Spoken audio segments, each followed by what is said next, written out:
कब तक बोझ संभाला जाए, द्वंद कहां तक पाला जाए, दूध छीन बच्चों के मुख से क्यों नागों को पाला जाए, दोनों ओर लिखा हो भारत, सिक्का वही उछाला जाए, तू भी है राणा का वंशज, फेंक जहां तक भाला जाए। उत्तर प्रदेश की राजनीति ऐसा लगता है करवट ले रही। सरकार और संगठन के बीच की खाई बढ़ते बढ़ते अब गठबंधन के साथियों पर तलवार लटक आई। सरकार के भीतर सब ठीक नहीं है, यह भी साफ साफ दिखाई दे रहा है। पहले संजय निषाद का सरकार पर हमला, अब ओम प्रकाश राजभर का विद्यार्थी परिषद पर विवादित बोल। लखनऊ में गठबंधन के दबाव की राजनीति चल रही। यह दबाव किस पर है? भाजपा संगठन पर या फिर योगी आदित्यनाथ की सरकार पर? विधानसभा सीटों का दबाव है या फिर मंत्री परिषद विस्तार का, या पूरे मामले को डाइवर्ट करने की साजिश? निगाहें कहीं निशाना कहीं, ऐसा तो नहीं? अभी प्रदेश में ऑल इज वेल ऐसा नहीं लगता। विद्यार्थी परिषद बनाम ओम प्रकाश राजभर हो या प्रशासन, नुकसान तो मुख्यमंत्री का संगठन से ज्यादा है। मुख्यमंत्री के सख्त और स्वच्छ प्रशासन की छवि की पोल को विपक्ष नहीं बल्कि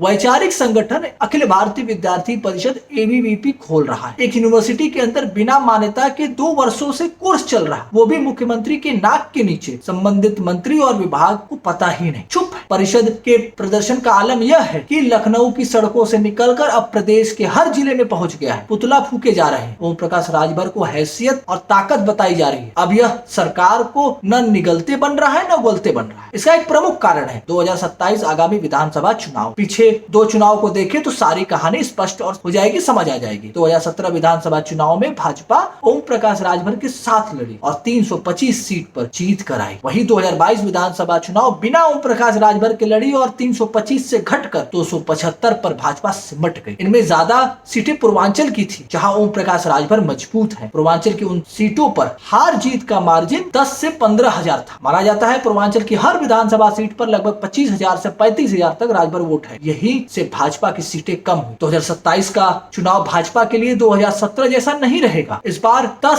साल की एंटी इनकम्बेंसी साथ है। कहीं सांसद से तो कहीं विधायक मंत्री से नाराजगी है लोगों की, कहीं जिला अध्यक्ष से तो कोई, कहीं प्रदेश संगठन से नाराज है लोग। योगी आदित्यनाथ को विपक्ष के साथ साथ पार्टी और सरकार के अंदर भी लड़ना है। राह आसान नहीं है, 2 मोर्चों पर लड़ाई है योगी आदित्यनाथ की। समीकरण के साथ समन्वय भी चाहिए, जो अभी दिखाई नहीं पड़ रहा है।